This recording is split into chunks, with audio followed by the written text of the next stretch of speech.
In 1995, Nigeria was on the edge of a political storm. Former military ruler Olusegun Obasanjo was reportedly involved in a plot to overthrow the brutal regime of Sani Abacha. What followed was a deadly game of power, betrayal, and survival. This is the story of how one of Nigeria's most feared dictators nearly eliminated a future president. By the mid-1990s, Nigeria stood at a crossroads.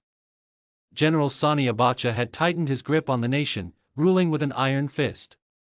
His government was marked by fear, intimidation, and a total disregard for opposition.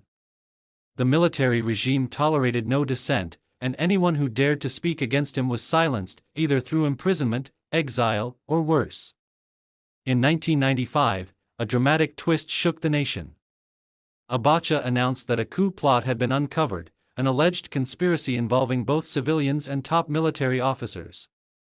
The evidence for this supposed plot was shaky, but Abacha seized it as the perfect excuse to rid himself of potential rivals once and for all. Among those accused were two of Nigeria's most respected former leaders, General Olusegun Obasanjo, who had handed power over to civilians in 1979, and his deputy during that era, Major General Shehu Musa Yar'Adua. Alongside them, dozens of others were arrested, accused of treason, and dragged before secret military tribunals. For Obasanjo, the accusation was bitterly ironic. He was a man who had once willingly stepped down from power, the first Nigerian leader ever to do so voluntarily, now branded as a traitor plotting to overthrow the government. His reputation as a respected international statesman made him dangerous in Abacha's eyes. To silence Obasanjo meant to silence a voice the world listened to. The trials were swift and brutal. There was no fair hearing, no due process, only predetermined sentences. Yar'Adua received a harsh sentence, while Obasanjo was condemned to life imprisonment. At first, there were rumors he might be executed. But in the shadows, one man intervened. General Yakubu Gowon, Nigeria's former head of state, quietly approached Abacha. Gowon was no friend of coups, but he recognized the dangerous path Abacha was taking. He cautioned him, executing Obasanjo would unleash a storm of international outrage and destabilize Nigeria further. Reluctantly, Abacha listened. Instead of the gallows, Obasanjo was thrown into a prison cell, condemned to live the rest of his life behind bars. And so, in 1995, the man who once led Nigeria into democracy became a prisoner of the very system he had helped to shape. His fate seemed sealed. Yet, history had other plans. Life in Abacha's Nigeria was defined by fear, and nowhere was that fear felt more strongly than in the prison cells that held the regime's enemies. In 1995, after the sham tribunal, Olusegun Obasanjo was led away in chains to a dingy prison cell. Once a respected general and head of state, he was now reduced to a prisoner, cut off from the outside world. Conditions were harsh. Prisoners were often denied basic medical care, left in cramped, disease-infested cells, and fed little more than scraps. For Obasanjo, it was a battle of survival, not just physically, but mentally and spiritually. His Christian faith became his anchor, giving him strength when hope seemed to vanish. Obasanjo was not alone in this torment.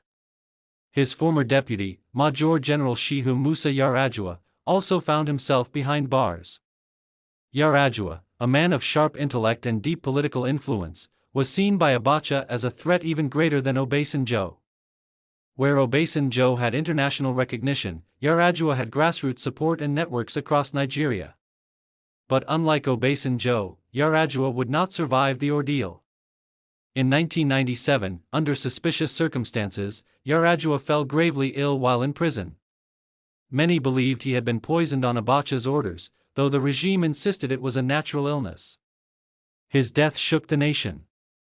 It was a chilling message to anyone who thought resistance was possible. Even the most powerful could be crushed. The world was watching. International leaders condemned Abacha's brutality, human rights groups protested, and Nigeria's image sank deeper into isolation. Yet Abacha remained defiant. Oil money fueled his regime, and he wielded absolute control over the military.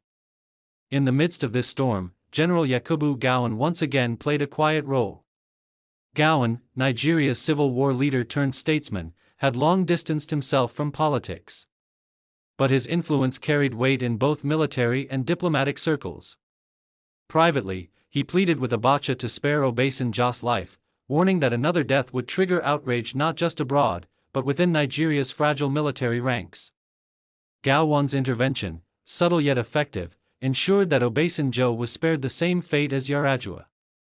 Abacha was calculating. He feared Gowon's quiet influence and did not want to provoke more international backlash than he already faced.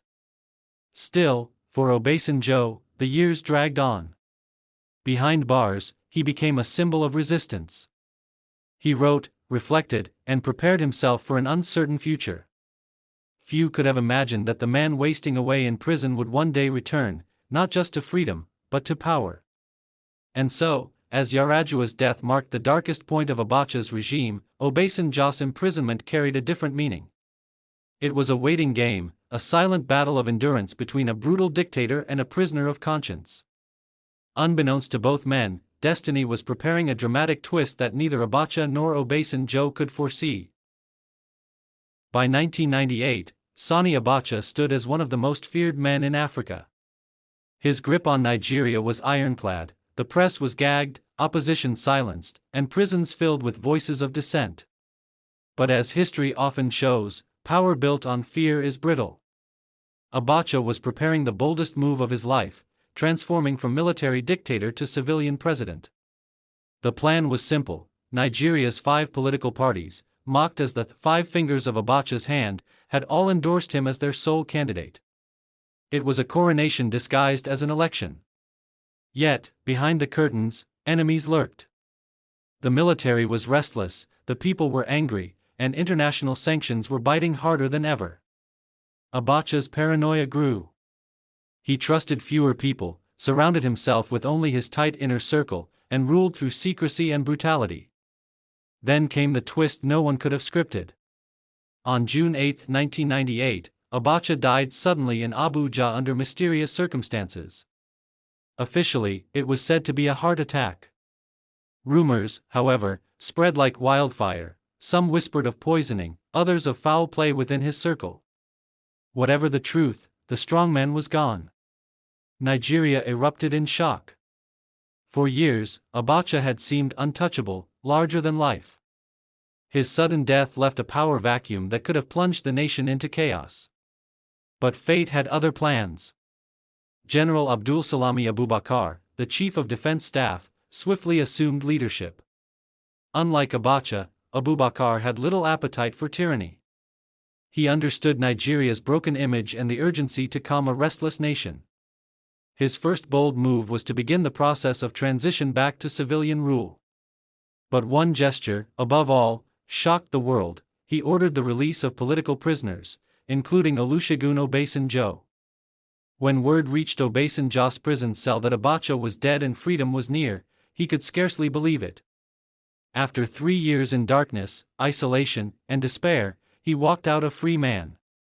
He was gaunt, his health shaken, but his spirit unbroken. The news traveled fast. Nigerians celebrated in the streets, not only because the dictator was gone, but because a new possibility had opened. For many, Obasanjo symbolized survival and resilience, a man who had stared death in the face and lived. In those early days of freedom, Obasanjo sought peace and reflection. He mourned his friend Yar'Adua, whose life had been cut short by the same regime that had nearly destroyed him. But Obasanjo also understood something else. His survival was no accident. Destiny had spared him for a purpose. Behind the scenes, General Gowon's quiet interventions had not gone unnoticed. Though he had stepped away from frontline politics, Gowon had worked tirelessly to ensure Nigeria did not self-destruct under Abacha's heavy hand. His influence, combined with international pressure, created the space for Abubakar's reforms and Obasanjo's return. What no one knew yet was that Obasanjo's story was far from over. Within a year, the man once branded a traitor would become Nigeria's elected president, marking one of the most dramatic comebacks in modern African history.